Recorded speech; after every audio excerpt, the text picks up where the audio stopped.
En politique, elle se traduit par ça. Quand vous promettez tout, ceux qui disent "Eh non, c'est pas possible de tout promettre", ils sont des empêcheurs de tourner en rond. Et oui, on empêche de violer la loi. C'est pas tout à fait rien. Qu'est-ce qu'il faudrait faire selon vous pour mieux protéger les maires de France? Ah ben sanctionner les mecs qui se prennent aux maires de France. Les sanctionner durement. Enfin, on va voir ce qui va se passer avec ce monsieur. Les sanctionner. Leur dire c'est inacceptable. Être maire, attendez, je dis pas que c'est tellement difficile.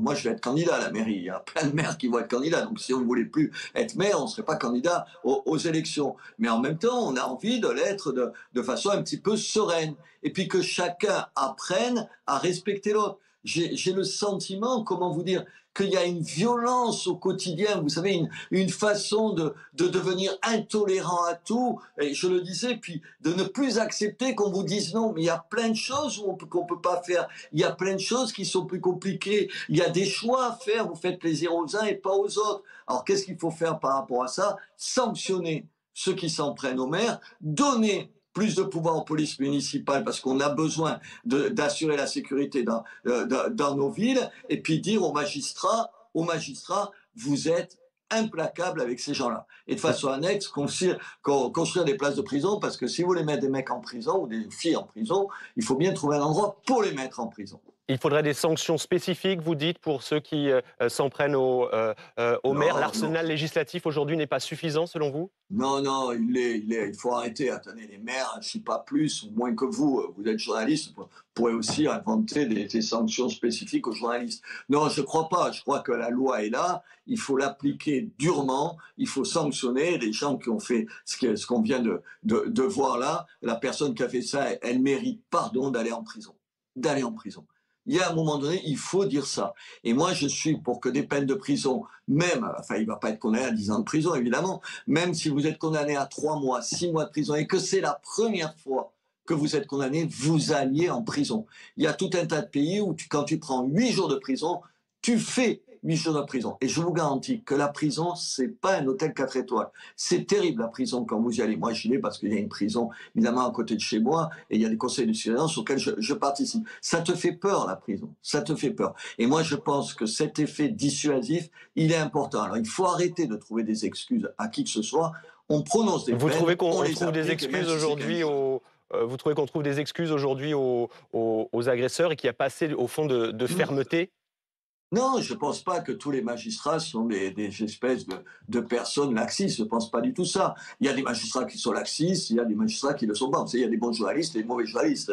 Dans toutes les professions, il y a ça. Il y a des bons maires et des mauvais maires. Non, je pense qu'aujourd'hui, par exemple, la loi de Mme Belloubet qui explique que quand vous prenez moins d'un an de prison pour la première fois, vous n'allez pas en prison, c'est une mauvaise loi. Je pense par exemple aux Pays-Bas où si encore une fois tu prends 8 jours de prison, tu fais 8 jours de prison.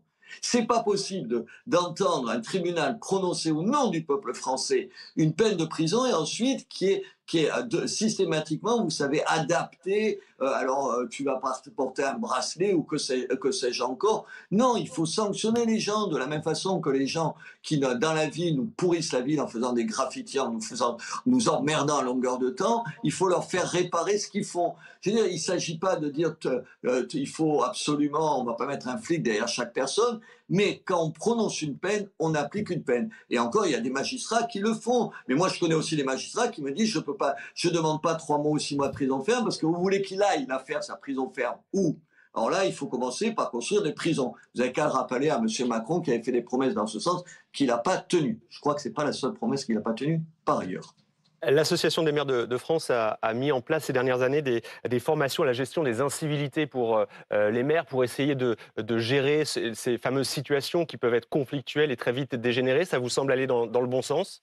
Bien sûr, mais moi je vais vous dire, attendez, je cherchais où il était, il est dans mon bureau là. J'ai un signal que j'ai sur mon téléphone portable et que j'ai dans mon bureau ou chez moi, en l'occurrence, puisque je suis chez moi en ce moment, qui me permet immédiatement d'appuyer, vous savez, sur un bouton et la police municipale vient tout de suite.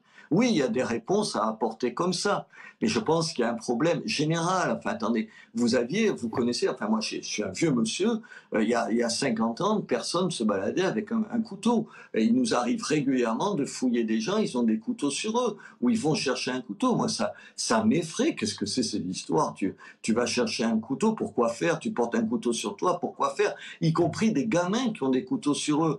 Et là, en l'affaire, le type, il donne des coups de couteau à un maire. Mais tiens, un couteau, vous avez un couteau, comment il a fait dans sa bagnole? Il avait un couteau. Qu'est-ce que c'est cette histoire? Oui, moi, ça m'inquiète, mais c'est la société qui dérape, c'est la société où on n'est pas assez, il n'y a pas assez d'autorité, mais c'est pas les juges, c'est pas les policiers, c'est pas les hommes politiques, tout le monde. Depuis l'école, il faut dire, il y a des règles et on les respecte, mais on est dans une société où les règles, il faut plus les respecter, où les règles, ça empiète tes libertés. Écoutez, moi, j'ai ici, par rapport, depuis des années, on est des rares villes à le faire, on a, vous savez, comment ça s'appelle, un couvre-feu le soir pour les gosses qui ont moins de 15 ans, c'est un gosse, moins de 15 ans, il ne peut pas être tout seul dans la rue après 23 heures. Je suis poursuivi parce que c'est une atteinte à la liberté de circulation de ces personnes. Mais il faut être cinglé, monsieur. Vous, quand vous aviez, je ne sais pas si vous avez des enfants ou quand vous aurez des enfants ou si vous avez des enfants, à 10 ans, vos gosses, ils sont tout seuls dans la rue. Et comment on m'emmerde avec des choses comme ça? Mais enfin, c'est pas possible. L'autorité, c'est des choses aussi simples que ça. Il faut donner les pouvoirs aux maires de faire toutes ces choses de bon sens. Alors, vous restez avec nous, Robert Ménard. On accueille Stéphanie Van Heuve, maire LR de Pontoise. Bonsoir, merci d'être en direct dans BFM Story. Vous-même, vous avez été dans le Bonsoir. cadre de vos fonctions agressé. En 2023, c'était au moment des émeutes après la mort de Naël. Est-ce qu'aujourd'hui, vous êtes plus prudente? Qu'est-ce que cette expérience, malheureuse expérience, a changé dans la façon dont vous menez votre mandat de maire? Alors, malheureusement, j'ai été agressée pas comme des émeutes. Alors, on a un problème de liaison avec Stéphanie Van Heuve. On va essayer de rétablir la liaison. Je me tourne vers vous, Maxime Clié-Ruza, sur l'affaire de l'Isère, hein. On va y revenir. En termes d'enquête, ça a été assez rapide finalement. L'homme a été interpellé ce matin, l'homme qui avait agressé ce maire de la commune de l'Isère. Et des moyens importants avaient été déployés pour le retrouver. Oui, tout à fait. Une enquête avait été ouverte dès le départ par le parquet de Vienne, dans l'Isère, et des moyens importants ont été déployés pour le retrouver, menés notamment par la section de recherche de la gendarmerie de Grenoble. Il y avait, pour tenter de le retrouver après les faits, des maîtres chiens, le peloton de surveillance et d'intervention de la gendarmerie nationale, le PSIG, mais aussi des militaires. L'homme qui a donc été interpellé aux alentours de 11h30 ce matin est placé en garde à vue. Le dossier, cette affaire, a désormais été récupéré par le pôle criminel du parquet de Grenoble, car c'est le seul compétent pour ces crimes sanctionnés de plus de 20 ans de réclusion, à savoir que